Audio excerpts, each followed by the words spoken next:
Hello, I'm Nwandi Lawson. Today I'm sitting down with Dr. Hussein Ahdieh to learn more about his life journey in the book that he's recently released. It's called Foreigner. Thank you very much for being here and sharing a little bit. I'm glad I'm here, and I was looking forward for this occasion. So let's begin with the title.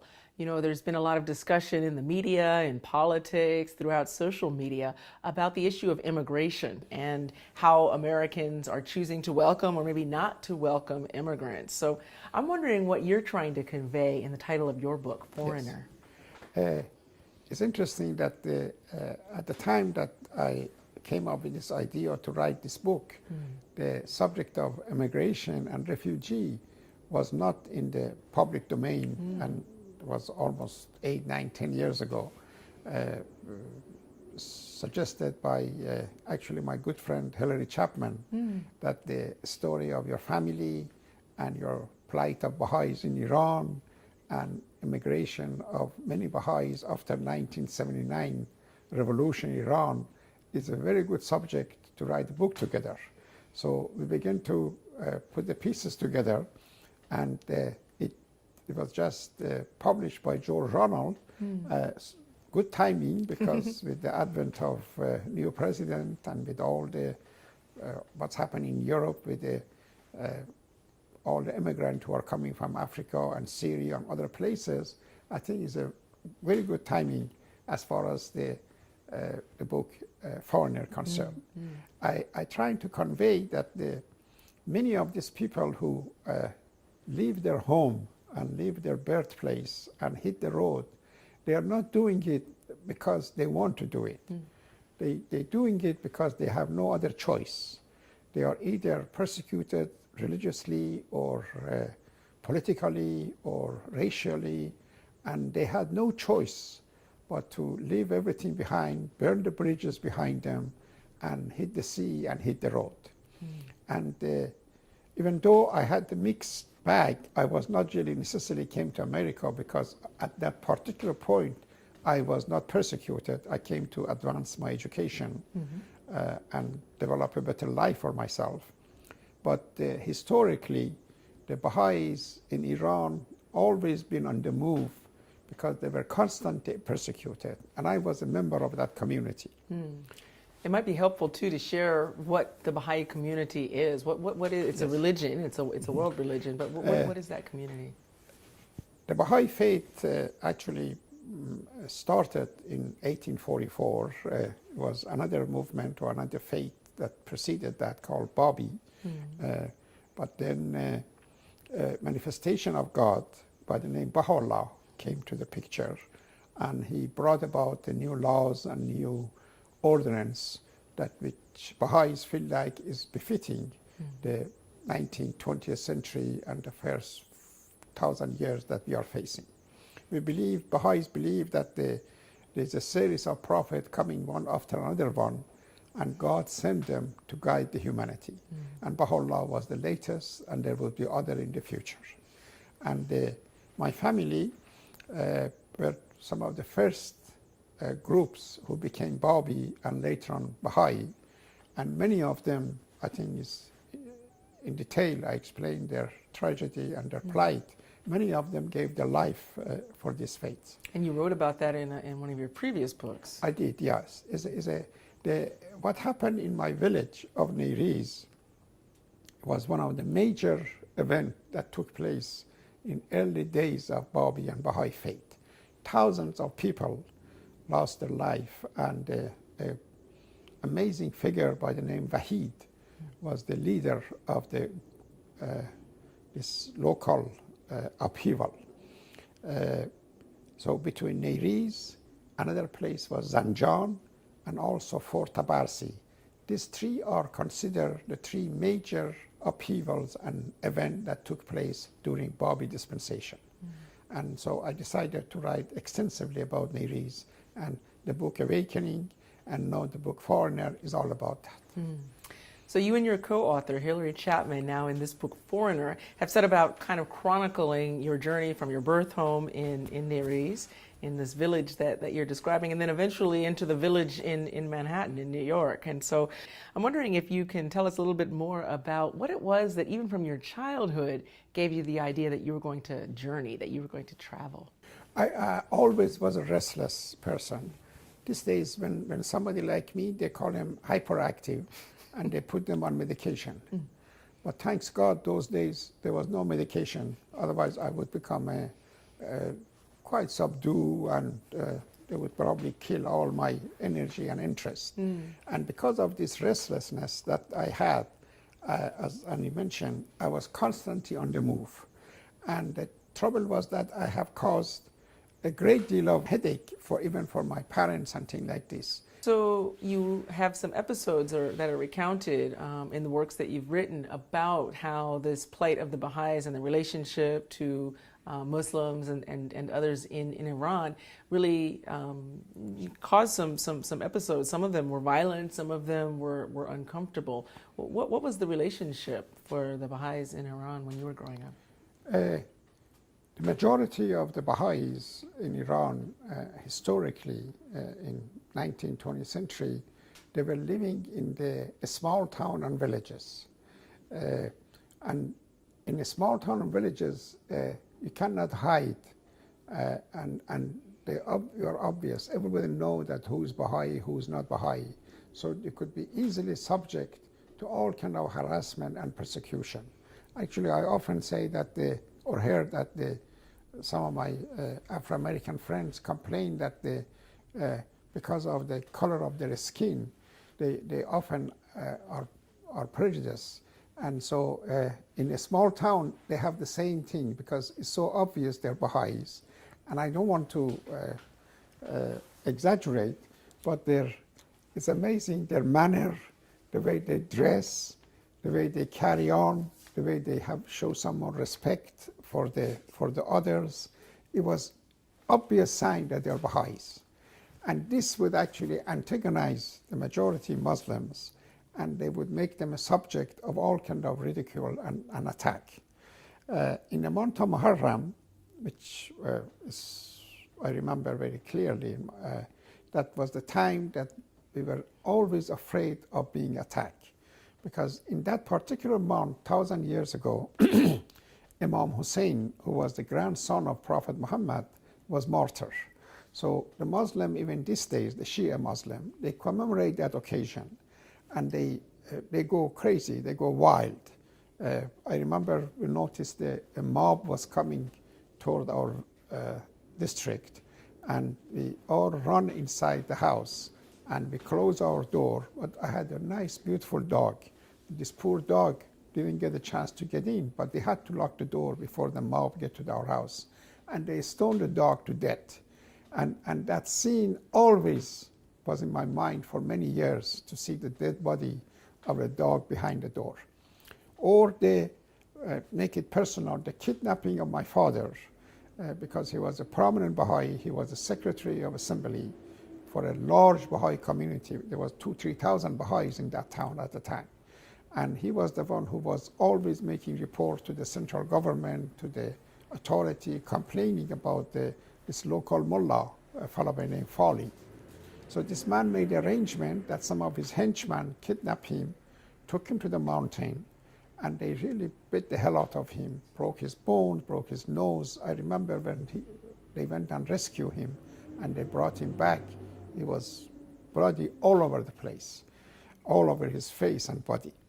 So these are the personal experience I remember. Now imagine we can increase this by thousands of what these poor people go through on any occasion.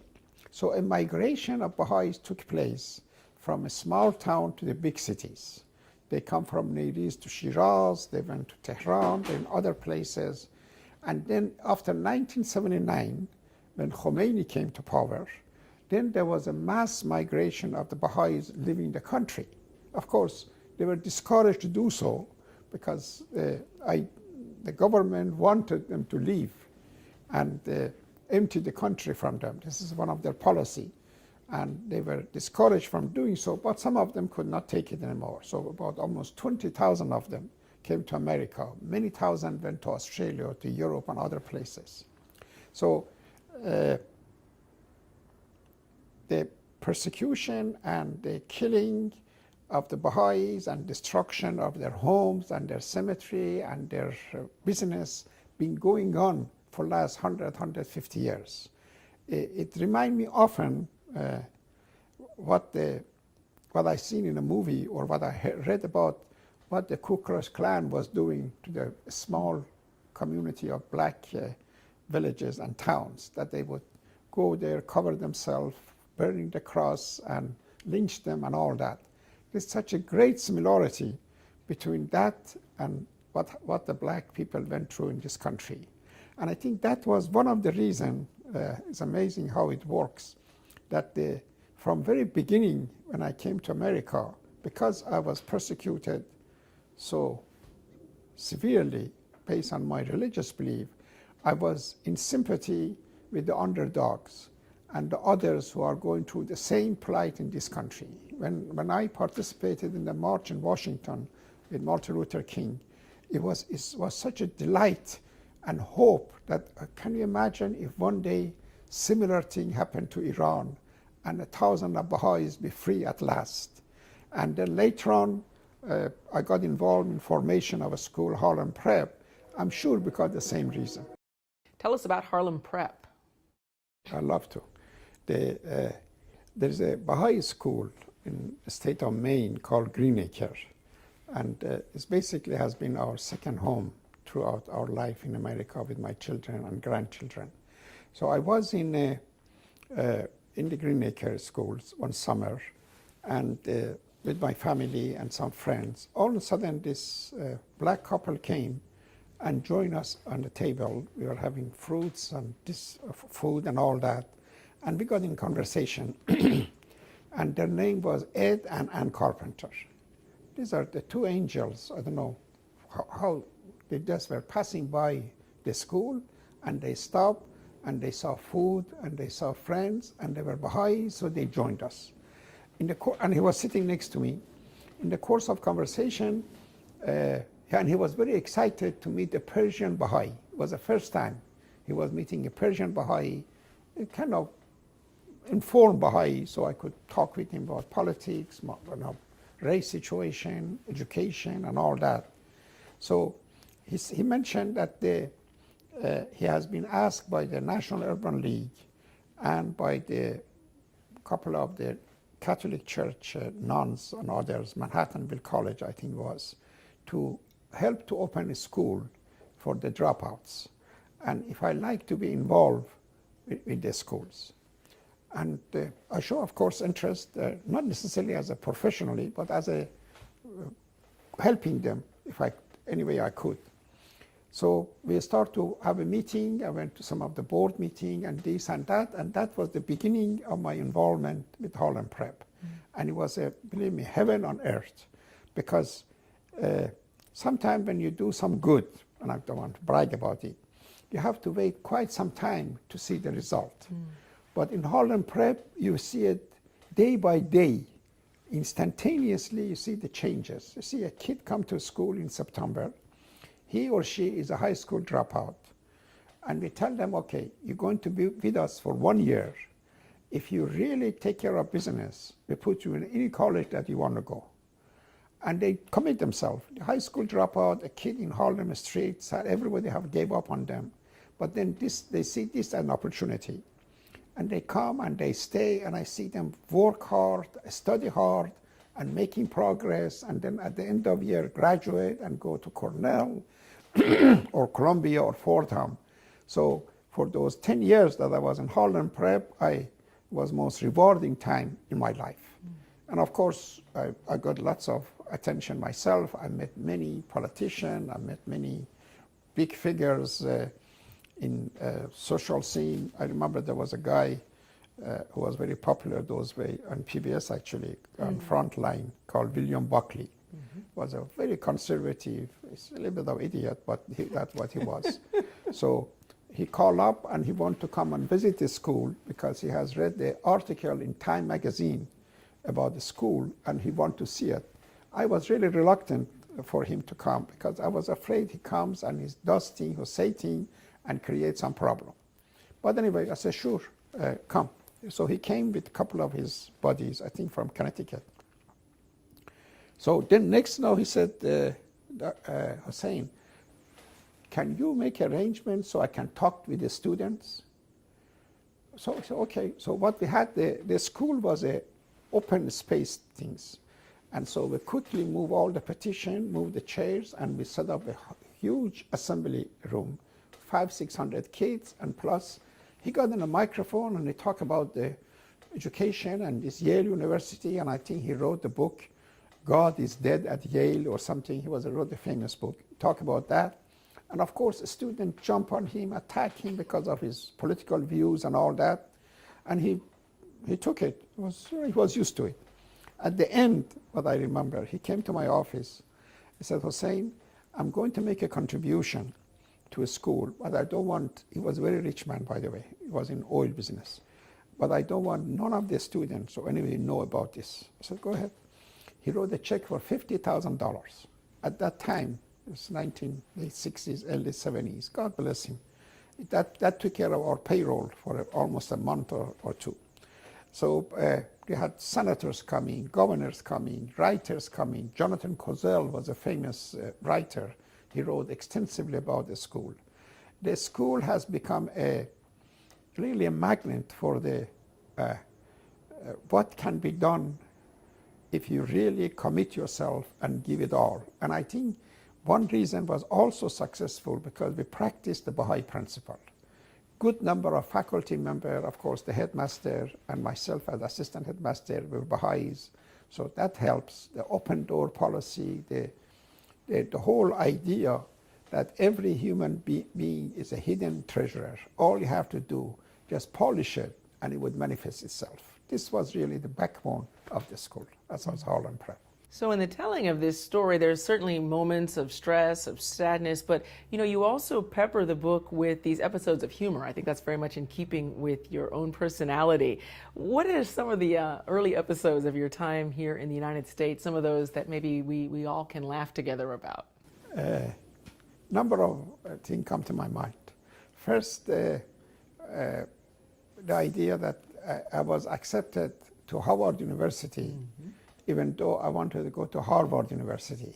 But I made a mistake applying to that university, and I was accepted by them. And when I came to New York, I realized I made a mistake, and Howard University does not offer nuclear engineering in early 60s. So that was my first thing, that confusion about what university I'm going. Then I went to this school called St. Michael's College. It's in the book. This was my first encounter with in American life, a few days after I arrived in America. I tell you some scenes in a cafeteria. In my village, milk is a scarce item. It really is very valuable. You have to walk around, go to different houses, see if they have they can share some milk for you. And it's often for the sick babies or for some special occasion that you get milk. Now I go to this place, and I notice cafeteria, there is a machine, then you put your glass there and you pull the handle down and the milk comes out. I was so shocked. Where are these cows? I swear to God, 2-3 times I went behind the building looking for the cows that they were supposed to supply the milk for the machine. Or what we do in Persia is unfortunate, but it's traditional. When we drink tea, we take the cup of tea, and we pour it in the plate, what call it? In the saucer? Saucer. And then we take a small piece of sugar, hunk of sugar, put in your mouth, and we start zip the tea. Oh my God, everybody thought I was a monkey. Not the American way, huh? No, this is not the American way of drinking.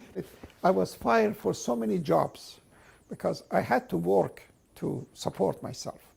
So I got the job in the paint factory. I got the job in the mail delivery. I tried to sell encyclopedia. What else I did? Oh, I was a bellboy in the hotel. But those stupid luggages were so heavy. Those days there was no wheel on the luggages, so you have to carry them.